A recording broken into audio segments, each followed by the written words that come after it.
Sectioning करणे आणि सर्व साहित्य एकत्र करून घ्यायचे असतात. टेलकोम, लार्ज कोम, सेक्शनिंग क्लिप, ट्रॉली व्यवस्थित सेट करून घ्यायची. क्लायंटला योग्य ट्रॅकिंग द्यायचं आणि पहिले क्लायंटशी छान चर्चा करून घ्यायची कुठला हेअरकट हवा त्यासाठी, आणि त्यानंतर मग हेअरकटला सुरुवात करायची. पहिले आपण घेत आहे सेक्शनिंग. सेक्शनिंग योग्य पद्धतीने घ्यायचे जेणेकरून कस्टमरचे केस उडले पण जाणार नाही, पण व्यवस्थितपणे सेक्शनिंग क्लिअर असायला पाहिजे. पण सेक्शनिंग घेते मी सध्या इयर टू इयर. सेक्शनिंग नेहमी टेलकोमने घ्यायचे असतात, ते एकदम क्लिअर आले पाहिजे. सेक्शनिंगला हेअरकट करताना खूपच जास्त महत्त्व असतं. कारण हेअरकट करायचा म्हटला की सेक्शनिंग हा पार्ट आलाच. अशा पद्धतीने सेक्शनिंग पिन लावून घ्यायच्या. क्लायंटचे केस आधीच आम्ही शॅम्पू करून घेतलेले आहेत, हेअर वॉश झालेला आहे आणि हेअर वॉश नंतरच आपण हेअर कटिंगला सुरुवात करतो आहे. तर सर्वप्रथम मी इयर टू इयर सेक्शनिंग करून गाईडलाईन सेक्शनिंग करून घेतलेले आहे. आता गाईडलाईन घेते, तर त्याच्यासाठी परत डाव्या हे करून आणि व्यवस्थित सेक्शनिंग घेऊन, ही सेक्शनिंगसुद्धा अशी आली पाहिजे पूर्ण. आणि वरती पण परत एक पार्ट घ्यायचा आणि स्टेप कट करतो आहे.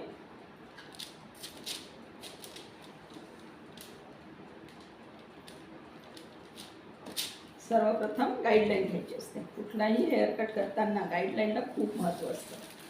कारण जर तुम्ही गाईडलाईन व्यवस्थित घेतली तरच तुमचा हेअरकट व्यवस्थित होऊ शकतो. आणि कस्टमरशी चर्चा करूनच कधी पण हेअरकट करावा. ठीक आहे. तर सुरुवातीला गाईडलाईन घेते आहे ती यू शेपमध्ये. आता एकदा टेलकोम आणि सीझर एकदा हातात घेतले की ते खाली ठेवायची गरज नको पडायला, एवढी आपल्याला प्रॅक्टिस व्हायला पाहिजे. तर सुरुवातीला मी यू शेप घेते आहे स्लाइटली. ही झाली माझी गाईडलाईन. आता ही गाईडलाईन मला संपूर्ण हेअरकट होतपर्यंत सहकार्य करणार आहे. गाईडलाईन म्हणजे आपल्याला जे गाईड करत आहे, जे सांगतं आहे आपल्याला किंवा तुम्हाला अशा पद्धतीने हेअरकट करायचं आहे.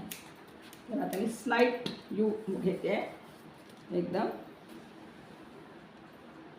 छान यू शेप घ्यायचा. कस्टमरचे केस पण एकदम छान आहेत, तुरळे ते सेट होऊ शकतात छानपैकी. अशा पद्धतीने केसांचं टेक्स्चर, केसांची लांबी, त्यानंतर कस्टमरची असणारी पर्सनॅलिटी, या सगळ्या गोष्टी हेअरकटमध्ये खूपच महत्त्वाच्या असतात.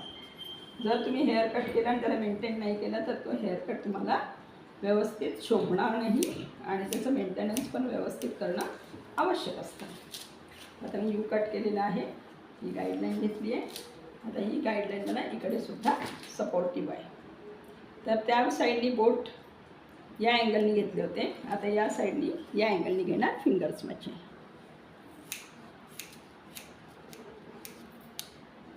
हेअरकट खूपच इंटरेस्टिंग आहे आणि याची खूप जास्त प्रॅक्टिस करावी लागते. जितकी जास्त तुम्ही प्रॅक्टिस कराल तेवढं तुम्हाला जास्तीत जास्त तुमचा हात छानपैकी सेट होत जातो. असं करते आहे, सेक्शनिंग घेते आहे, ही गाईडलाईन घेते आहे आणि त्याच्यासोबत उर्वरित जे केस आहेत ते सोबत घेते आहे. त्यामुळे आपला हेअर व्यवस्थित कट होतात आहे. आणि सीझर कस्टमरला पण लागायला नको आणि आपल्याला सुद्धा लागायला नको, ही थोडीशी प्रिकॉशन घेणं आवश्यक आहे. आता ही माझी झाली गाईडलाईन. तर या गाईडलाईनमध्ये पहिले चेक करणार, साईडचे दोन्हीकडले केस घ्यायचे आणि मध्ये थोडंसं चेक करायचं की आपले हेअर बरोबर झाले की नाही. कारण क्लायंटचे केस जर चुकून समोर गेले तर ते वर खाली दिसायला नको. त्यामुळे नेहमी हेअर कट केला की त्याचं थोडंसं चेक करणे आवश्यक आहे. अशा पद्धतीने हा झाला आहे यू शेप.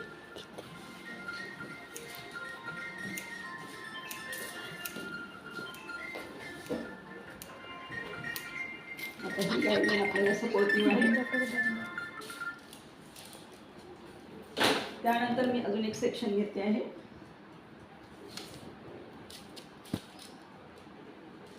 सेक्शनिंग खूप क्लिअर यायला हवं बरं का.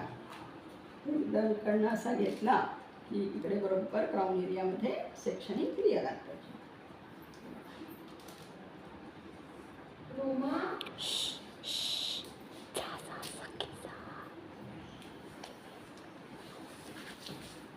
हे सेक्शनिंग व्यवस्थित घेऊन परत आपल्याला सेक्शनिंग क्लिपने त्याला व्यवस्थित सेट करायचं आहे.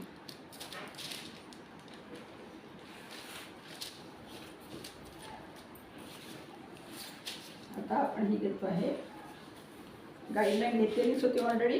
तर आता आपल्याला स्टेप कट करायची आहे, त्यामुळे हा अँगल घ्यायचा असतो आपल्याला. हा सध्या मी 45 डिग्री घेते.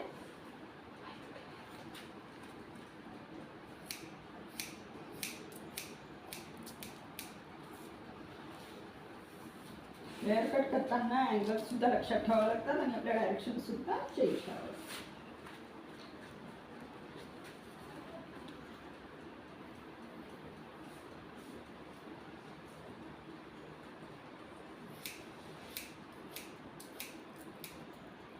स्ट्रेट कटमध्ये वरपर्यंत थोडेसे केस कापले जातात, तर ते कस्टमरशी आधी चर्चा करूनच आपल्याला हेअर कट सिलेक्ट करावं लागतं. कारण जर कस्टमरला समजा जर लॉंग केस हवे असेल, तुम्ही जर जास्त कटिंग केली तर आपण त्याला काहीही सोल्युशन नसतं. त्यामुळे प्रत्येक वेळेस सांगत असतो आम्ही की कस्टमरशी चर्चा करूनच हेअर कट करण्यात यावा. लास्टमध्ये जस्ट चेकिंग महत्त्वाचं असतं मधून.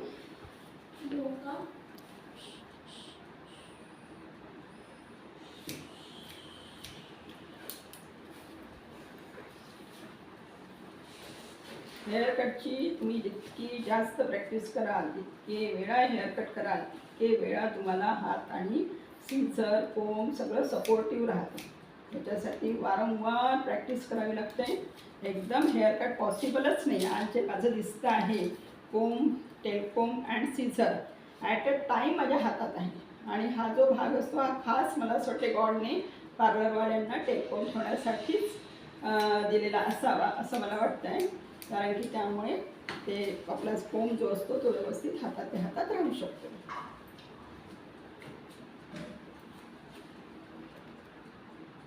एवढं एक्सपर्ट होण्यासाठी आपल्याला कंटिन्युअस प्रॅक्टिस करणं गरजेचं आहे. आणि हेअर कट हा खूपच इंटरेस्टिंग पार्ट आहे. कारण तुम्ही जितकं जास्त हेअर कट कराल ना, एका दिवसाला 10 हेअर कट झालेले आहेत फार पूर्वी. त्याच्यामुळे हात असं छान सेट होऊन जातो आपला. वारंवार कुठलंही प्रॅक्टिकल असू देत पार्लरचे, तुम्ही वारंवार जेवढं कराल तेवढं तुमचं स्किल डेव्हलप होत राहतं. म्हणूनच याला म्हणतात स्किल डेव्हलपमेंट एज्युकेशन.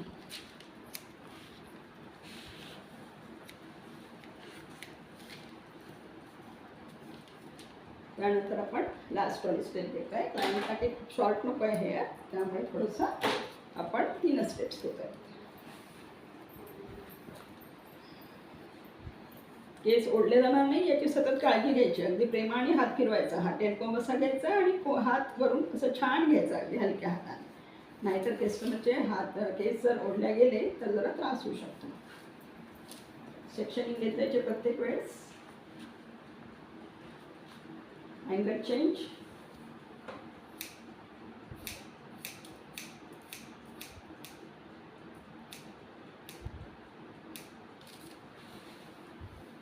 प्रत्येक प्रॅक्टिकलमध्ये आपल्याला ड्रॅपिंग महत्त्वाचं असतं. त्यानंतर कस्टमरशी चर्चा महत्त्वाची असते. त्यानंतर आपलं कस्टमरसोबत असणारं कम्युनिकेशन स्किल जे आपल्याकडे आहे सिलेबसमध्ये, ते अतिशय उपयोगात येते या सगळ्या गोष्टींनी. त्यामुळे कस्टमर आणि आपल्यासोबतचं जे रिलेशन डेव्हलप होतं ते यामुळेच डेव्हलप होतं. आणि एकदा कस्टमर आपल्याकडे आली की ती शक्यतोवर पुढे जातच नाही. म्हणजे कारण की त्यांना आपल्या याची इतकी सवय झालेली असते, आपल्या बोलण्याची, आपल्या वागणुकीची, आपल्या प्रॅक्टिकलची, कामाची, या सगळ्याची खूप सवय झालेली असते. त्यामुळे ते दुसरीकडे कुठेही बहुतेक असाच विचार करतात की बा मला हीच हवी आहे, हिच्याचकडनं मला करायचं आहे. अशा पद्धतीचं आपलं बिहेवियर पण असावं आणि आपलं काम पण असावं.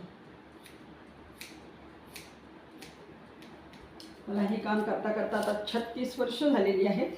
त्याच्यामुळे विदाऊट ब्रेक कायम facial, haircut, makeup and all continuous चालू असतात.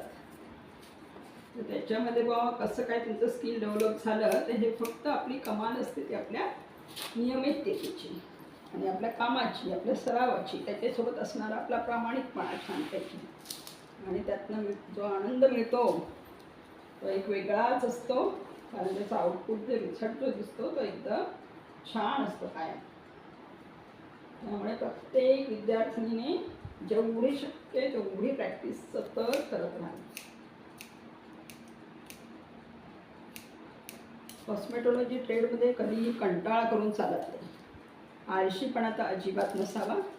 तब्येतीकडे अगदी विशेष लक्ष द्यावं, कारण सर्दी खोकला जर तुम्हाला झाला तर तुम्हाला कस्टमरच्या जवळसुद्धा जाता येत नाही. त्यामुळे त्याच्यासाठी बेस्ट वे आहे रेग्युलर योगा. त्याच्यामुळे तुमची हेल्थ वेल्थ राहते. हेल्थ जर बरोबर नसेल तर आपण कामसुद्धा बरोबर करू शकत नाही. त्यामुळे अगदी नियमित योगा करा आणि स्वतःला कायम फिट ठेवा. मिनिमम कपालभाती, प्राणायाम आणि सूर्यनमस्कार एवढं जरी केलं ना तरीसुद्धा सातत्याने नियमित, अगदी रविवार आहे म्हणून झोपतोय, आराम करतोय वगैरे वगैरे प्रकार नसावेत. नियमित करा. तुम्हाला नक्कीच तुमची हेल्थ काम करण्यासाठी नक्कीच चांगली मदत करणार आहे. जसं मोबाईलला चार्जिंग करतो आपण दर दिवसाला न चुकता करतो, तसं आपल्या शरीराला सुद्धा चार्जिंगची गरज असते. तर कपालभाती वगैरे म्हणजे कसं बॅटरी चार्जिंगच प्रकार आहे. त्यामुळे ते याच्यासोबत याच्यासाठी सांगते, कारण तुमचा स्टॅमिना हा काम करताना टिकायला हवा आणि तुमचं सौंदर्यसुद्धा खुलून उठायला हवं. हेअर कट करताना आपण यू, व्ही, ब्लंट आणि अजून बॉयकटसुद्धा. बॉयकट तर अतिशय आवडतं. मशरूम कट, लवली, या सगळ्याची नियमित प्रॅक्टिस केल्याने तुमचा हा छान छान बसत जातो. छान छान तुम्हाला रिझल्ट मिळत जातो. कसे छान आले स्टेप्स पूर्ण. आणि मी शक्यतोवर ड्रायर कधीच वापरत नाही. मी शक्यतोवर काय करते, तुम्हाला माझी पद्धत सांगते आज की काय करायचं असतं. जस्ट चेक कर.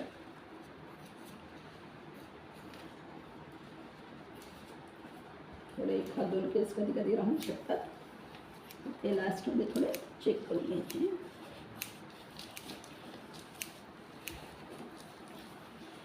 खूप जास्त इंटरेस्टिंग आहे माझ्यासाठी, कारण आपल्यामुळे कोणाचं तरी सौंदर्य वाढतं आहे, कोणाच्या तरी चेहऱ्यावर इतकं सुंदर हास्य मिळतं आहे आणि ते हॅपी होतात आहे. याच्याशिवाय दुसरा आनंद मला असं वाटतं आयुष्यात नसावाच कधीच. आता आपण घेतो आहे फ्रंट सेक्शन. फ्रंट सेक्शनमध्ये जी केस उरलेली आहेत ते आपण त्याला यामध्येच ॲड करणार आहोत आणि समोरून सुद्धा हेअरकट घेणार आहोत. तुला हे हवं आहे का थोडे समोरून फ्लिक्स वगैरे हलकेसे?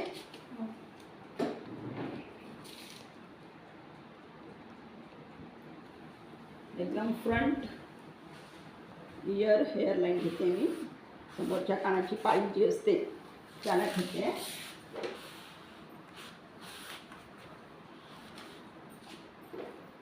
त्यानंतर माझ्या कस्टमरला, कारण की फ्रंट बॅक सवय त्याच्यासाठी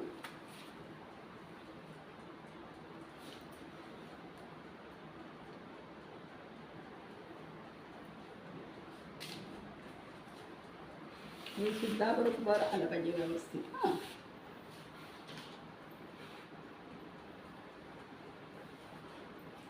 हेअरकट करताना घाई गडबड नको, कुठलेही मनामध्ये विचार नको आणि व्यवस्थित अगदीच म्हणजे संपूर्ण कॉन्सन्ट्रेशन तुमच्या हेअरकटकडेच असायला हवं.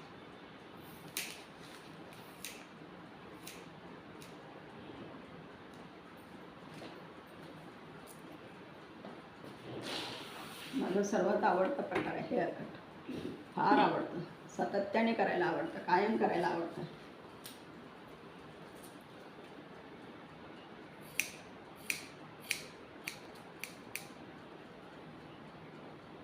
ही गाईडलाईन मला सपोर्ट करणार आहे की किती केस कापायचे. गाईडलाईनला खूप महत्त्व आहे हेअरकट करताना. ही गाईडलाईन व्यवस्थित असेल ना तर हेअरकट नक्कीच व्यवस्थित होतं.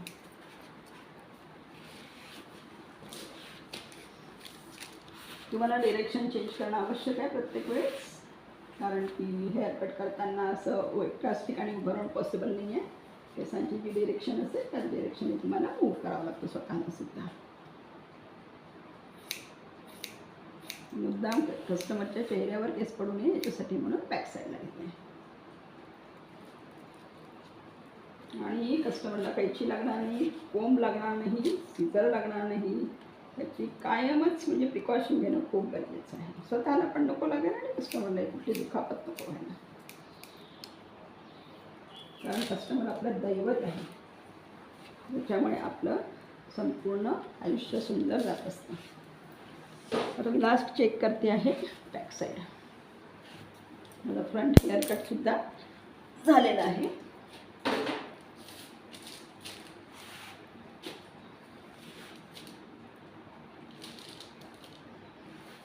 हलकीशी एक लास्ट स्टेप्स द्यायचे फक्त. त्यामध्येच मी ॲड करते येते.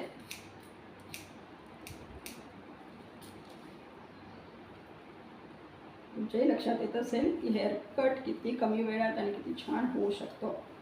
But practice practice and practice. त्याच्याशिवाय एवढा फास्ट हेअरकट किंवा एवढा चांगला परफेक्ट हेअरकट होऊ शकत नाही.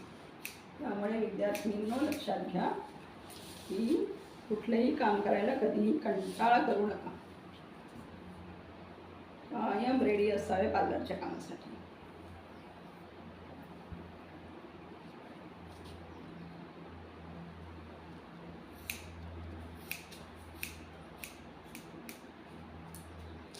कस्टमरनी माझ्यावर विश्वास ठेवून मला हे दिले केस हेअरकट करायला आपल्या विद्यार्थिनी.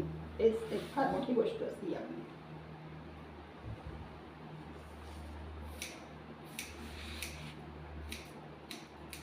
सध्या नवीन नवीन काय काय हेअरकट्स आलेले आहेत ते सुद्धा आपल्याला शिकत राहावे लागतात.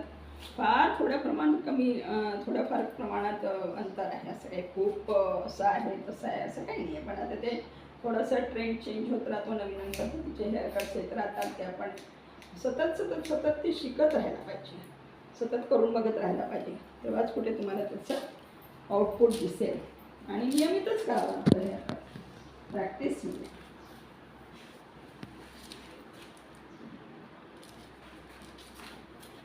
सेक्शनिंगला परत एकदा सांगते, खूप जास्त महत्त्व आहे सेक्शनिंगची. सहज बसले आहात आपण, आता काही करायचं नाही, मला आता कंटाळा आला तर काही करू नका, नुसती सेक्शनिंगची प्रॅक्टिस करत बसा.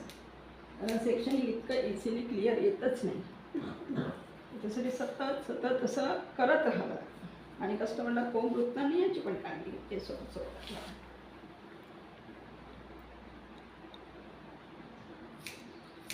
Blunt cut, boy cut, step cut याची सुद्धा आपल्याला छान छान प्रॅक्टिस करता येते नियमित.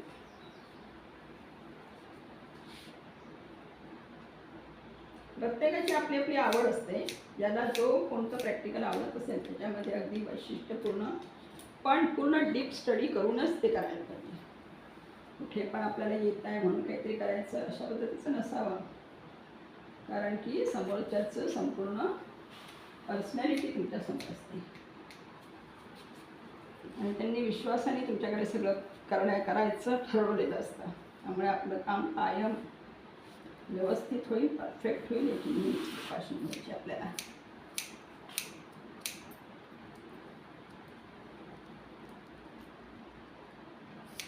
मी कायम बॉय कट करत असते. थोड्या परिचित काही महिला आहेत माझ्या, तर त्या वयस्कर आहेत, त्या पार्लरमध्ये वगैरे जाऊ शकत नाही. तर त्यांना बॉय कट सध्या 80-85 वगैरे वयाच्या ज्या आहेत महिला, त्यांना हेअरकट करून द्यायला मला फार आवडतं. कारण ते आजी लोकं फार स्मार्ट दिसतात त्या हेअरकटने.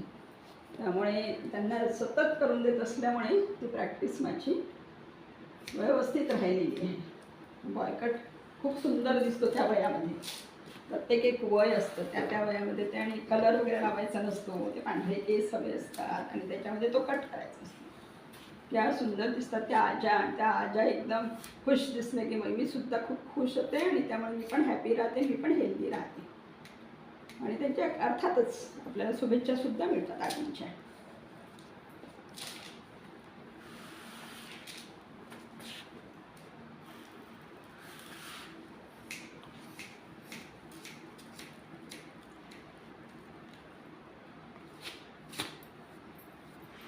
एकदम छान फॉल आलेला आहे संपूर्ण स्टेप कटमध्ये. आज फक्त चेक करणार की कुठे काय राहिलं आहे का, काही एखादा केस असू शकतो, लांब राहू शकतो, लास्टमध्ये जस्ट चेक इट.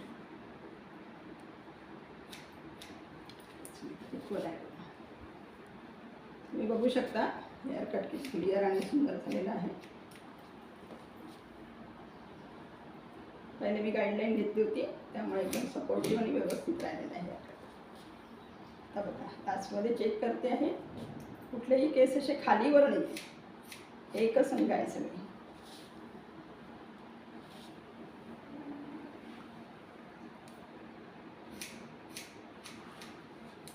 माझी सेटिंगची स्टाईल दाखवते तुम्हाला. नेहमी तुम्ही ड्रायर यूज करता तर कधी कधी लाईट जातात किंवा अजून काही प्रॉब्लेम्स असतात, तर त्याच्यामध्ये आता काय करायचं, अशा वेळेस आता केसांचं सेटिंग कसं करायचं असे होतात. आणि ड्रायर जास्त यूज पण करू नये शक्यतोवर, कारण की ड्रायर जास्त प्रमाणात यूज झाला तर कस्टमरचे केस पण खराब होऊ शकतात. त्यामुळे शक्यतोवर कमीत कमी ड्रायर वापरा. आजकाल स्ट्रेटनिंग वगैरे फार वापरतात मुली, त्याचे प्रमाण थोडं कमी असलं तर बेटर वे राहतं तुमच्या केसांसाठीच. आता मी दोन्हीकडनं चेक केलं आहे केस इक्वल झाले आहेत की नाही.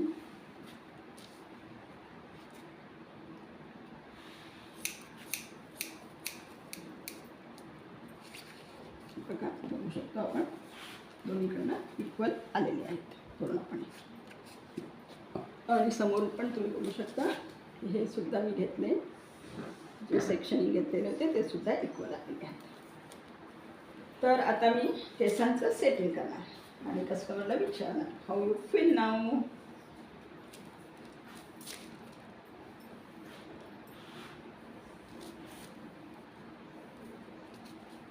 थोडे छोटे हेच ठेवूया, बँक्स चालेल ना असे, थोडे कानामागणे येतील असे, म्हणजे कारण की ते बरोबर आले पाहिजे ना व्यवस्थित. आणि तुला वाटलं तर कधी कधी कानामागे पण घेऊ शकतेस.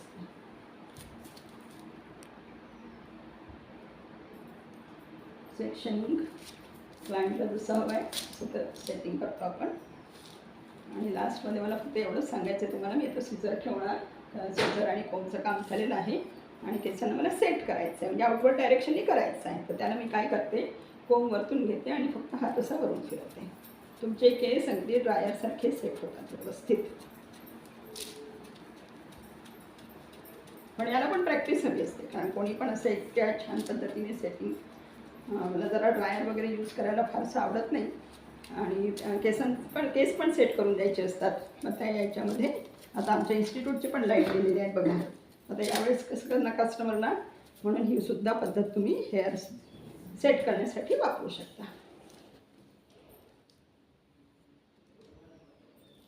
तुम्ही बघू शकता माझ्या क्लायंटचे केस किती सुंदर झालेले आहेत, हे पूर्ण आलेले आहेत. यू शेप घेतला आहे छानपैकी पूर्ण. आपण कस्टमरला पण छान फोटो काढून दाखवूया. म्हणजे कस्टमर हॅपी, मी हॅपी अर्थातच.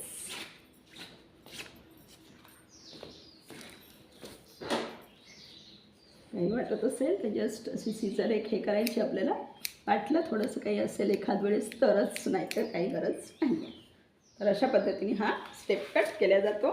तुम्ही पण मधून करत राहा, नियमित प्रॅक्टिस करा. आणि बाकी सगळ्यांसाठी हेअर कट नियमित प्रॅक्टिस करणे खूप गरजेचं आहे, कारण एवढा मोठा इतका छान हात बसण्यासाठी आपल्याला सतत प्रॅक्टिकल करणे गरजेचं असतं. सगळ्या विद्यार्थ्यांनी नियमित हेअर कटची प्रॅक्टिस करावी एवढं मी सगळ्यांना सांगू इच्छिते.